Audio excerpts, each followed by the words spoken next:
Bonjour, boye bolamu na émission na bino code du patriotisme et du panafricanisme na mokolo lelo. Émission oyo wapi tosololaka na bino par rapport ya actualité de l'heure, soit sujet oyo des faits chroniques en République démocratique du Congo. Alors, pour lelo, c'est vrai que toza na makambo ebele, mais ça fait un temps oyo wapi il y a une situation oyo ezoleka na province ya Congo central. Alors, cette situation-là, jusqu'aujourd'hui, on n'en a pas encore parlé. Mais j'aimerais quand même glisser quelques mots par rapport à cette crise, ou comme on en a, crise politique, crise de l'institution. Alors, beaucoup de gens n'en parlent pas. Soit ceux qui en parlent, ils en parlent à gauche, à droite. Alors, aujourd'hui, moi, je voulais dire quelque chose par rapport à ce que je sais, par rapport à cette crise qui est en train de voir les jours. Heureusement, déjà, la crise en va se désamorcer petit à petit et nous devons croire que dans les jours à venir, il y aura une solution qui sera prise par rapport à ça. Qu'à cela ne tienne, il y a des choses qu'il faut dire clairement. Il faut dire parce que, comme vous le savez bien, c'est la politique qui gère les provinces, c'est la politique qui gère les pays. Ce n'est pas la société civile. La société civile, lui, c'est de suivre de près l'action de la politique. Et s'ils peuvent faire des recommandations, ils vont les faire parce que ce sont eux qui vivent aussi chaque jour avec la population. Mais quant à la politique, c'est elle qui gère au quotidien ou qui gère en réalité les institutions donc, à tous les niveaux. Donc, que ce soit au niveau national, nous avons des institutions. Au niveau national, on en a cinq. On en a cinq. Il y a le président, il y a le gouvernement, il y a le parlement, il y a les cours et tribunaux. Donc, on en a quatre. Et ces quatre-là, c'est divisé en trois pouvoirs. Il y a le pouvoir exécutif, où on voit l'institution président et l'institution gouvernement. Il y a le pouvoir législatif, où nous voyons l'Assemblée nationale et l'Assemblée du Sénat. Et puis, il y a les cours des tribunaux qui constituent le pouvoir judiciaire. Alors, au niveau de la province, il y a des grandes institutions. Il y a l'Assemblée provinciale et il y a aussi le gouvernement provincial. Le gouvernement provincial, c'est lui qui est l'exécutif en principe, c'est elle qui gère, parce que le gouverneur en principe, il représente le président de la République, il représente aussi le gouvernement, parce que le gouvernement provincial, en principe, c'est eux qui gèrent au quotidien le province.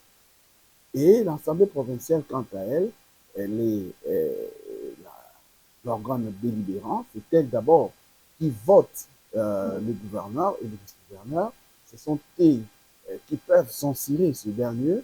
Ce sont eux qui sont l'autorité budgétaire au niveau des provinces. Donc, en quelque sorte, ce sont ces deux institutions qui marchent ensemble.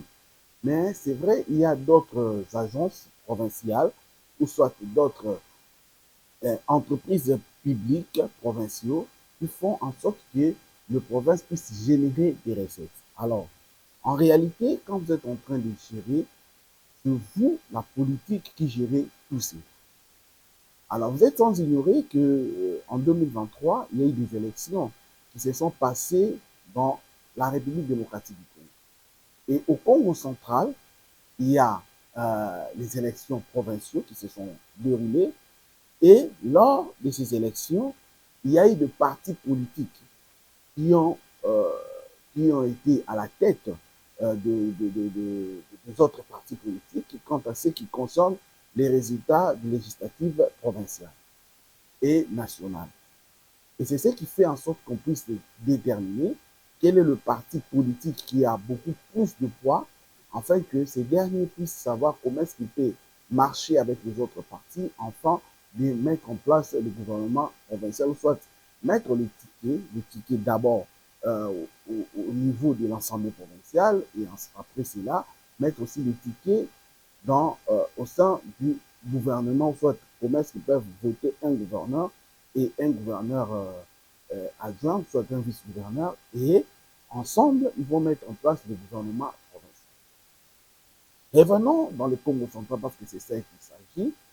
Le Congo central, après les élections, il y a eu des partis qui ont montré que ce sont eux qui sont sortis à la tête. Donc, le parti qui se sont démarqués.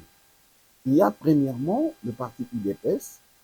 L'UDPS avait 6 députés nationaux et 6 députés provinciaux. Après l'UDPS, il y a eu, en principe, c'est l'INC de Vital Kamerhe, qui avait 6 députés et 8 députés provinciaux, mais au fil, il s'était resté 7 et 1 ou 2 députés nationaux. Après eux, c'était l'AVC de Didier Boudimbi, eux, qui ont eu 6 députés provinciaux et 2 députés nationaux, si je m'abuse. Et voyant déjà cela, il y a une configuration qui était claire et nette. Et cette configuration a fait en sorte que l'UDPS était sorti comme première force politique au Congo central. Mais s'il faut parler côté députés provinciaux, c'est l'INC qui avait beaucoup plus de députés provinciaux que l'UDPS et l'AVC. Après cela, il y a eu ce qu'on a appelé concertation parce que, comme vous le savez, l'UDPS, AVC, INC, et tous sont de partis de l'Union sacrée de la nation. Et étant donné que ces partis politiques avaient accompagné le président de la République, cela faisait en sorte que ce ne sont que ces partis politiques-là qui devaient même faire sortir et le gouverneur, le vice-gouverneur, voire même le bureau de l'Assemblée provinciale, ce qui est normal, ce qui est acceptable par tout le monde. Mais lors de campagne électorale, ou soit lors du recrutement des différents candidats, il y a eu cette grande que tout le monde savait, surtout ceux qui évoluent du côté politique, ils savent qu'il y a une décision qui a été donnée. Cette décision était laquelle? C'était que on va mettre le gouverneur, ou soit on va mettre en place les tickets par rapport à ceux qui ont plus de députés provinciaux. Ça veut dire quoi? Si par exemple, un parti membre de l'Union sacrée a beaucoup plus de députés provinciaux que les autres, c'est en principe ces partis-là qui devaient présenter le candidat gouverneur. Et celui qui suivait juste après, c'est ces partis-là qui devaient donner le candidat vice-gouverneur. Et vous allez voir comment est-ce qu'ils pouvaient jouer du côté de l'organe délibérant, comment est-ce qu'ils peuvent travailler pour chercher un peu à mettre de l'équilibre. Et ce qui a été décidé. Mais comme vous le savez, dans toute loi, il ne manque jamais d'exception. Parce que là, on ne peut pas quand même en vouloir, parce que c'est vrai, il y a eu cette décision, soit cette initiative qui a été donnée, mais en pratique, il y a beaucoup de choses qui entrent en principe en compte.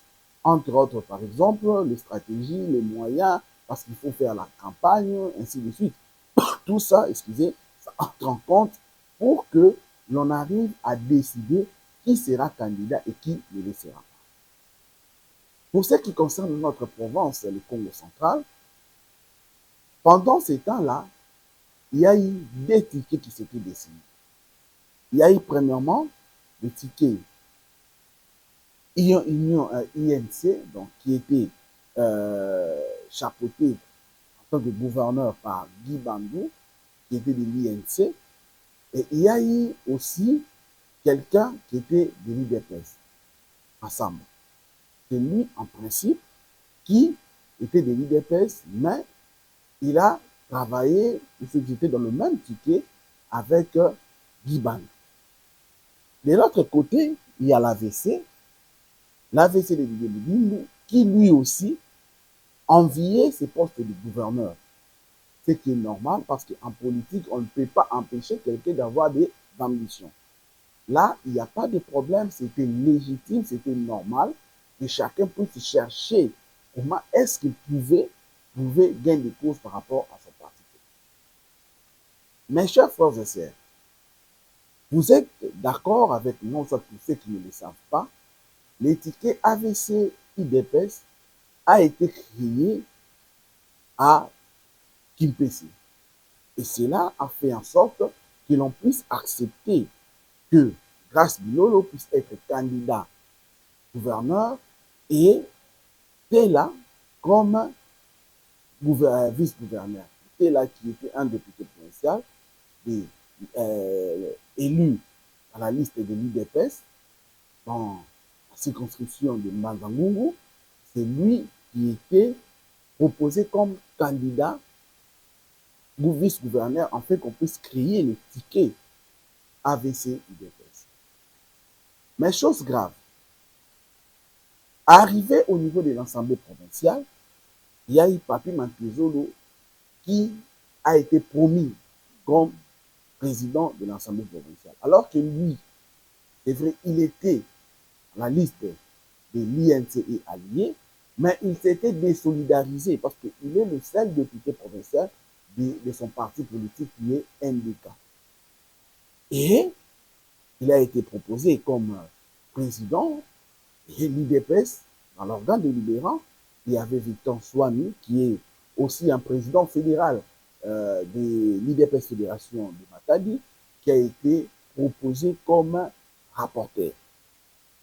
Ils ont commencé à travailler. Malheureusement, alors que les tickets étaient UDPS AVC, mais qu'est-ce que nous avons remarqué dans la pratique? C'est comme si les tickets n'étaient plus de l'UDPS AVC, mais c'est comme si les tickets étaient en pratique de l'AVC NDK. Parce qu'en réalité, ce ne sont que ces deux partis qui géraient presque la province. Tous les postes stratégiques, si ce n'est pas l'AVC, c'était l'NDK qui chapeautait. Pour dire que l'UDPS venait soit en troisième position. Ça, c'était comme si on jetait en pâture tout ce qui a été fait, parce que vous allez vous souvenir, lors de la campagne électorale, ce sont les combattants de l'UDPS qui ont beaucoup plus bâti campagne de ces tickets AVC UDPS. Contrairement même à leur propre parti.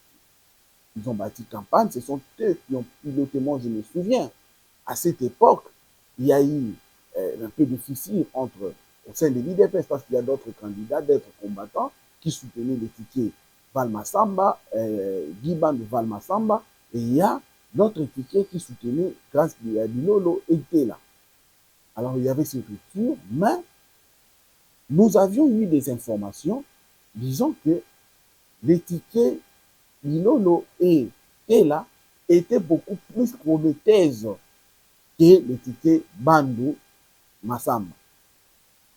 Cela a fait en sorte que presque tous les présidents fédéraux, je crois à l'exception du président 104 qui jusqu'à la dernière minute, lui a accompagné Valmasamba et Guiban.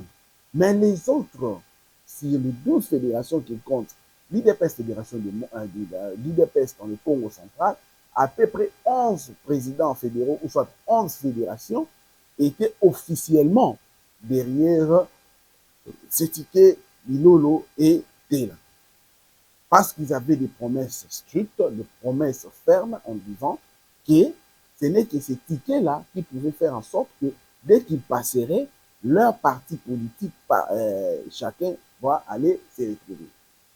Mais ce n'était pas ça dans la pratique, comme je l'ai dit, comme je viens de le dire. Parce que dans la pratique, après que ces tickets puissent passer, c'était le contraire. Au lieu que l'IDPS puisse se retrouver, l'IDPS a été relégué en troisième position. Au point que l'NDK a fait nommer beaucoup de ses combattants, ou soit beaucoup de ses membres, que les combattants de l'IDPS. Ça a commencé à créer un peu de frustration. Ces frustrations-là, ça ne date pas d'aujourd'hui. Parce que moi, je me souviens, même avant l'élection de Grace Bilolo avait reçu à l'hôtel Lolo, si je ne me trompe pas, Matadi, presque toute la jeunesse de l'IDPS en l'air rassurant, et dès que je passerai, vous ne manquerez pas un ministère. Dans la pratique, ce n'était pas le cas. Qu'est-ce qu'ils ont fait? Ils ont pris les jeunes, ils les ont mis dans quelques cabinets, mais même dans le cabinet où il y a le ministère qui a été occupé par l'IDPS, Dans ces cabinets-là, il y avait beaucoup de recommandations et de la NDK et de l'AVC. Ce qui était conçu comme de l'injure, comme de l'injustice du côté de l'UDPS. On a évolué avec la gestion de l'Assemblée provinciale, comme il y a eu beaucoup de dérapages, beaucoup de désaventures, soit beaucoup des erreurs, il y a eu cette crise qui a commencé où on voulait à sorte que l'on puisse éjecter le président de l'Assemblée provinciale, Mantizolo. Ça a créé un peu ce qui s'est créé, mais au finish, Mantizolo avait démissionné et aujourd'hui où nous parlons, c'est l'IDPS qui a récupéré les flambeaux en faisant en sorte que Victor Paka, qui était rapporteur dans le bureau Mantizolo, aujourd'hui c'est lui qui est le président de l'Assemblée provinciale. Certes, c'est une victoire côté IDPS, mais IDPS est en train maintenant de voir par rapport à la gestion de l'institution gouvernorat provincial. Est-ce que l'IDPS s'est rétruit? Il y a des agences provinciales où vous allez remarquer par exemple que les combattants de l'IDPS n'ont pas de postes stratégiques. À titre administratif, il y a par exemple cette agence de pillage. C'est le président fédéral de l'IDPS, Congo Central, Mwanda, qui est là-bas, mais au lieu d'être cordon, il a été relégué comme cordon adjoint. Or, le président de l'IDPS Fédération de Mwanda était pressenti comme un ministre provincial dans le Congo central. C'est lui qui était pressenti. Et regardez ce qu'ils ont fait. Ils l'ont roulé. Aujourd'hui, il est cordon adjoint chargé de finances et d'administration. C'est vrai. Il a été nommé. Mais est-ce que ce poste-là concorde ou soit ça match avec, ce qu'il représente? Parce qu'un président fédéral, s'il est nommé, en principe, il doit être nommé pour qu'il puisse avoir la facilité de faire nommer ou soit de faire engager les combattants de sa circonscription. Mais le président fédéral Massamba, malgré que toute la bonne volonté qu'il peut avoir, mais en tant que vice-cordon, il a les mains liées. Il ne saura pas engager 10 ou 15 combattants. Alors que cette fédération a beaucoup, a la crème intellectuelle, a des gens qui sont capables d'assumer des hautes fonctions. Mais malheureusement, ça ne se passe pas comme ça. Pourquoi? Parce que leur président, a été nommé comme vice-cordon. Et c'est ça qui crée des zizanies. Regardez dans le péage, parce que c'est de cette agence que nous parlons. L'IDPS n'a pas un CP, un chef de poste. L'IDPS n'a que des CPA. Le CP, s'il n'est pas de l'AVC, il est automatiquement des NDK. Et c'est ce qui fait très mal. Et aujourd'hui, l'IDPS cherche à ce que l'on puisse réparer cette erreur. Voilà pourquoi il y a maintenant des voix qui s'élèvent au sein de l'IDPS. Il y a d'autres voix qui disent, soit il faut mettre fin à cette alliance AVC-UDPS pour qu'on puisse reconfigurer, afin que l'UDPS puisse reprendre la tête de la province, pour que ces combattants puissent se retrouver. Parce que dans tout ça, le politicien ne voit que les intérêts de leur parti. Pourquoi? Parce qu'on est en train de voir déjà 2028 qui se pointe à l'horizon. Et chaque parti politique doit déjà se préparer pour les élections provinciales. Et aujourd'hui, l'IDPS se voit, si les choses continuent de cette façon, il peut être roulé par l'AVC et par le NDK. Voilà pourquoi ils veulent qu'il puisse être réellement le parti au pouvoir. Et en tant que première force politique, qu'il puisse bénéficier de cet ancrage. Voilà pourquoi d'autres personnes veulent qu'on puisse mettre fin à cette alliance.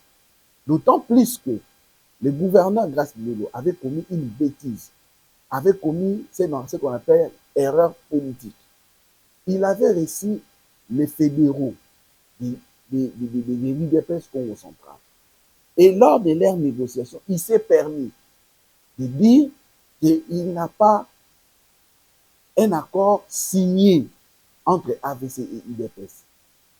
Pour l'IDPS, cela était passé comme une insulte. Ils ne sont pas prêts à pardonner. Pour eux, c'était une déconsidération. Pour eux, c'était quelque chose que le gouverneur a fait pour jeter en pâture tous les efforts que eux ils ont menés pour que ce ticket puisse aller de l'avant. Et ils n'ont pas accepté cela. Même si, comme on l'a toujours dit, que la politique a ses réalités. C'est vrai que ça a pris du temps, mais cela n'a pas satisfait le président fédéral qui était là. Parce qu'ils se sont dit qu'ils ont été humiliés par Grace Bilolo. Or, en tant que partenaire, ce n'est pas de cette façon qu'on dit. Même s'il n'y avait pas cet accord signé, mais il y a aussi des accords verbaux. Comme je vous ai dit, Grace Bilolo n'accepte, ne respecte rien. Parce que Grace Bilolo avait promis à la jeunesse de l'IDPS qu'il devrait avoir un ministère provincial. Mais dans la pratique, Grace Bilolo ne l'a jamais fait. Et c'est quelque chose qui n'est pas applaudi parce qu'il ne respecte pas ses engagements. Et c'est ce qui fait très mal. Or, il devait néanmoins respecter cela pour que les choses puissent passer, pour que les choses puissent bien se passer, afin que ça puisse encore réconforter ce que nous appelons l'alliance entre ces deux parties. Maintenant, lui a jugé bon de dénigrer, de déconsidérer le président fédéral. Deuxième phase,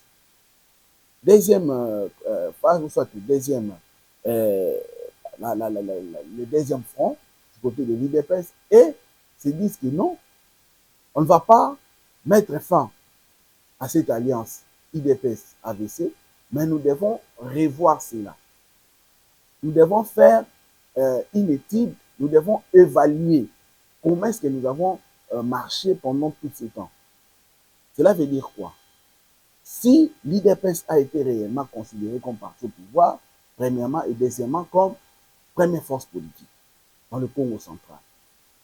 Pourquoi je le dis? Parce que déjà dans le ministère, l'IDPS n'a que deux ministres provinciaux, et vous allez vous souvenir qu'à un moment donné, l'IDPS n'était resté qu'avec un seul ministre, une seule plutôt, ministre Carole, parce que depuis que le ministre provincial sortant a été sanctionné, je crois au moins, si pas novembre, c'était décembre 2024, ça fait à peu près 6 à 7 mois que l'IDPS avait perdu presque ce ministère provincial de l'Intérieur.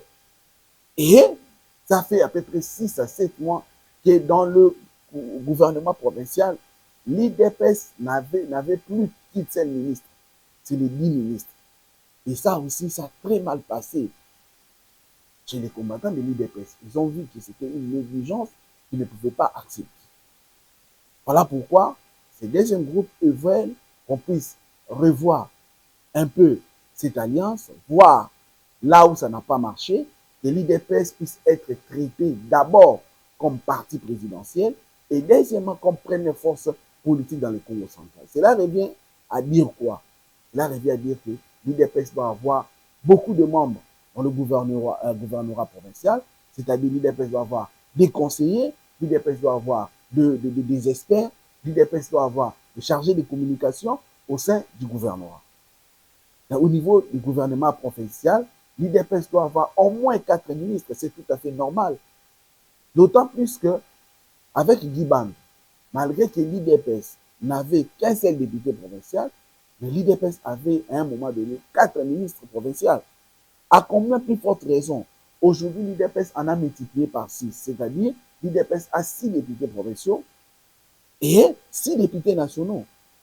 Alors, cela devait en principe renforcer que l'IDPS puisse avoir plus de ministres. Mais malheureusement, ils ont été réduits à 2 ministres.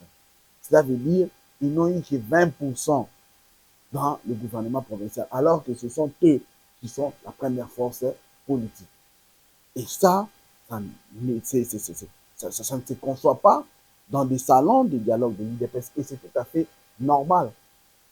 Et pour ce qui vous concerne, nous, dans tous les cas, l'IDPS doit d'abord être respecté par ses alliés au sein de ces provinces. Parce que c'est comme si l'AVC et le NDK ne considèrent pas l'UDPS. Parce qu'à un moment donné, il y a ce message tribal, régional, qui circulait en disant qu'il faut chercher d'abord à valoriser les partis provinciaux, les partis qui ont leur leader du Congo central, à l'occurrence l'AFC et les NDK. Or, l'IDPS que vous voyez, l'IDPS a combattu tous les régimes dictatoriaux pendant 37 ans. Où était l'AVC? Où étaient les NDK? Pour qu'aujourd'hui, parce qu'il y a le pouvoir qui a été arraché du main des dictateurs, ces gens veulent aujourd'hui nous faire croire que non, le Congo central doit d'abord soutenir les partis politiques qui ont à leur tête les Congo. Non, ça c'est du pur tribalisme.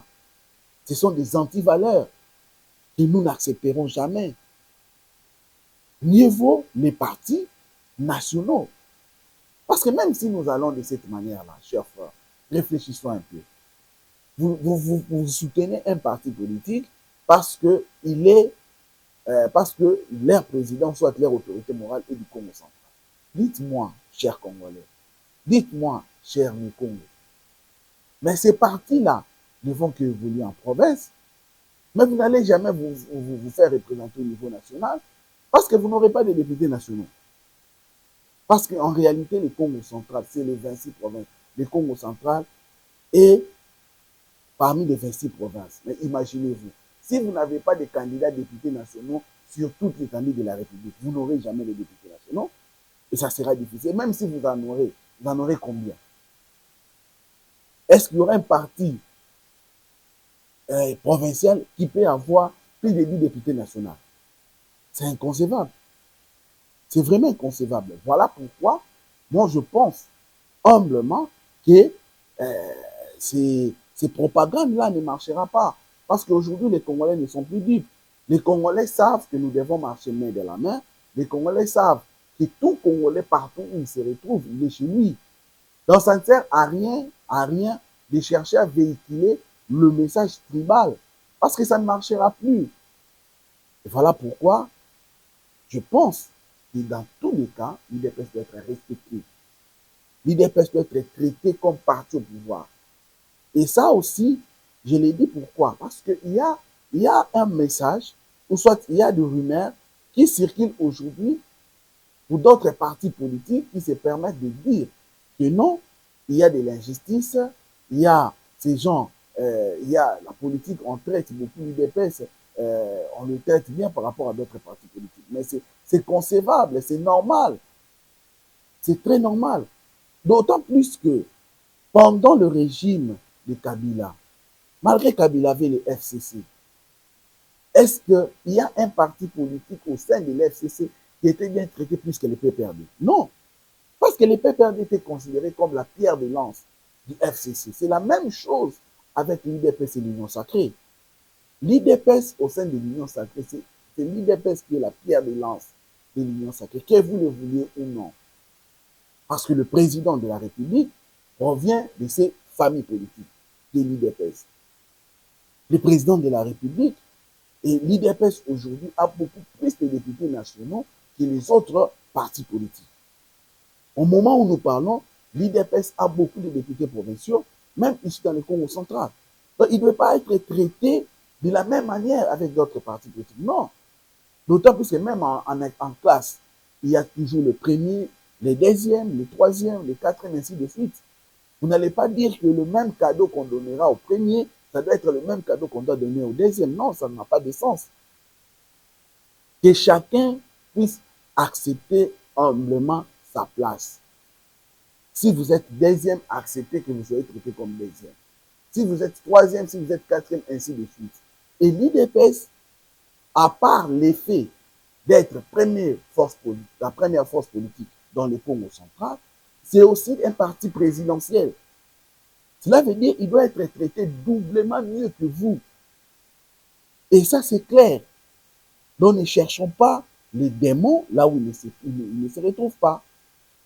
Donc, cher gouverneur, s'il faut évaluer, soyez conséquents. Reconnaissez d'abord vos erreurs.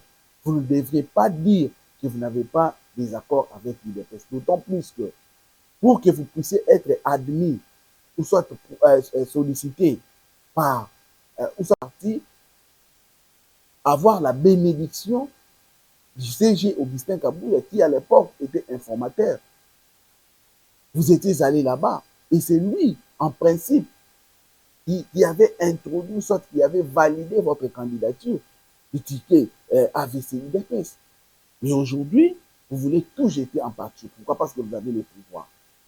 Les pouvoirs enivrent, mais il faut vous réveiller le plus vite possible. Sinon, ça sera trop tard. Et c'est les conseils que je vous donne.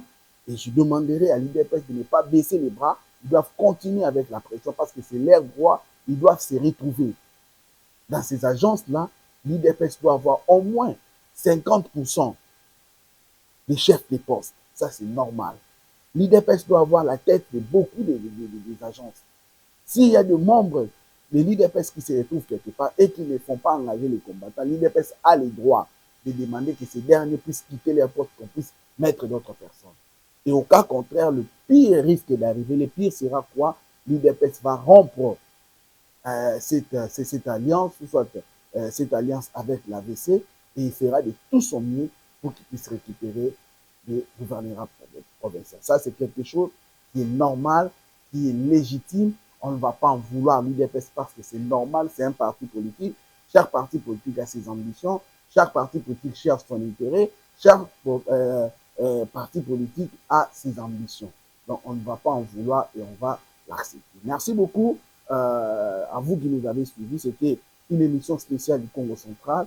C'est vrai que j'ai dit, il y a d'autres sujets que je parlerai dans d'autres émissions, mais comme c'est un sujet d'actualité, comme c'est un sujet qui fait polémique, voilà pourquoi nous avons jugé bon de dire quelque chose là-dessus. Merci à vous tous qui nous avez suivis à travers vos tablettes, à travers vos ordinateurs, vous qui êtes loin de nous, vous qui êtes à Kinshasa, en République démocratique du Congo, dans le Congo central particulier, nous vous invitons de partager cette émission, de le partager au maximum et au même moment, nous vous invitons à vous abonner dans notre chaîne Maïrad TV. Merci à l'ingénieur Richard Mbou qui était derrière les caméras, lui qui nous a permis de vous arriver. Que Dieu bénisse l'Afrique, que Dieu bénisse la RDC, que Dieu bénisse ses dirigeants, que Dieu bénisse son peuple. Merci, au revoir, à très bientôt.